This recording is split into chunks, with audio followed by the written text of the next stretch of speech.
ఈరోజు press freedom డేనా? Press freedom డేనా ఈరోజు? Press freedom day. ప్రెస్కి అంతో కొంత రెస్పాన్సిబిలిటీ ఉండాలి కదండి. ఎవరి కోసం రాస్తున్నారండి? దీనివల్ల మీరు ఆ చికెన్ దాని గురించి రాస్తున్నారు. ఆలగడ్డలో ఓట్లు వేసే వాళ్ళకి తెలీదా? ఆలగడ్డలో చికెన్ కొనే వాళ్ళకి తెలీదా రేటు తగ్గిందా పెరిగిందా అనేది? మీ సాక్షి పేపర్ కొంటూ మీకు ఓట్లు వేసిన వాళ్ళే ఇది వాస్తవం కాదు అని మాట్లాడుకునేలాగా మీరు చేసుకుంటున్నారు. మేమేం లేదు. ఇది రాయడం వల్ల మేము ఆపుతాం అనుకుంటున్నారా? మీరు రాయడం వల్ల మేము వాళ్ళ మీద యాక్షన్ తీసుకోవడము ఆపుతాం అనుకుంటున్నారా? భయపడతామని అనుకుంటున్నారా? నేను ఇప్పుడు చెప్తున్నాను, ఎవరైతే అక్రమంగా ప్రభుత్వ భూములు ఆక్రమించుకున్నారో, అది వక్ఫ్ బోర్డు కావచ్చు, ఎండోమెంట్స్ కావచ్చు, ఇరిగేషన్ డిపార్ట్మెంట్ కావచ్చు, ఎవరిదైనా సరే గవర్నమెంట్ భూమి ఆక్రమించి ఎవరైతే ఇల్లీగల్ గా కన్స్ట్రక్షన్స్ చేశారో అవన్నీ కూడా డెమాలిష్ చేయడం జరుగుతుంది.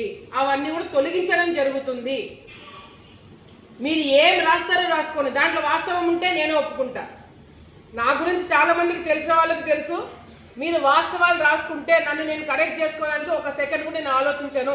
అవును వాళ్ళు రాసింది కరెక్ట్, మేము మార్చుకుంటామని చెప్పేదానికి ఒక సెకండ్ కూడా ఆలోచించాను. కానీ మీరు తప్పుడు రాయడం వల్ల మీ డిగ్నిటీ, ఒక రిపోర్టర్గా, ఒక జర్నలిస్ట్గా మీ స్థాయిని మీరే తగ్గించుకుంటున్నారు. ఒక చిన్న ఘటన జరిగింది, ఆ ఘటన జరిగినందుకు మేమందరం కూడా బాధపడుతున్నాం. భక్తులు ఎవరైతే చనిపోయినా దానికి మేమందరం కూడా బాధపడుతున్నాం. కానీ దానికి రాజకీయం చేసి గోడ కూలిపోయిన దానికి అధికారులు ఎవరినైనా బ్లేమ్ చేసి నువ్వు ఆవేశంలో మాట్లాడినా అర్థం ఉంది. గోడ కూలిపోయిన దానికి చంద్రబాబు నాయుడుకి ఏం సంబంధం అండి? గోడ కూల్చేసింది చంద్రబాబు నాయుడు అంట. ఆయనకేం పని గోడ కూల్చేయడానికి? చనిపోయిన కుటుంబాలకి ₹1 కోటి ఇవ్వాలంట.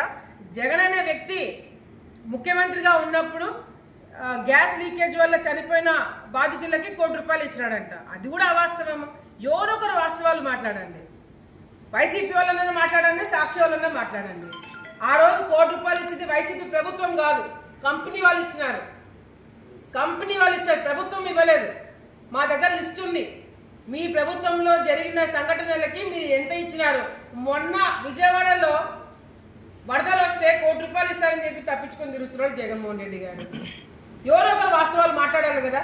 కింద స్థాయి నుంచి పై స్థాయి వరకు ఎవరు వాస్తవాలు మాట్లాడరు, ఎవరు వాస్తవాలు రాయట్లేదు. సో దీనికి ఎవరు సమాధానం చెప్తారనేది కూడా మేము సాక్షి వాళ్ళని ఈరోజు ప్రశ్నిస్తున్నాం.